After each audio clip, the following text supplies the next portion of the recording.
జగన్ సొంత జిల్లా కడపలో వైసీపీకి మరో బిగ్ షాక్ తగిలేలా తెలుస్తోంది.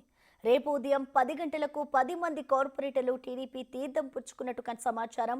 రెండో విడతలో మరో 5 మంది కూడా పార్టీ వీడేలా తెలుస్తోంది. ఇక వైసీపీ జిల్లా అధ్యక్షుడిగా సురేష్ బాబును తొలగించి జగన్ మేనమామ రవీంద్రనాథ్ రెడ్డిని అధ్యక్షుడిగా చేయడంతో కార్పొరేటర్లు పార్టీ వీడుతున్నట్టుగా చెప్తున్నారు. గత ఎన్నికల్లో వీరిలో కొందరు కార్పొరేటర్లు టీడీపీకి సహకరించినట్లు పార్టీ అంతర్గత వర్గాల సమాచారం.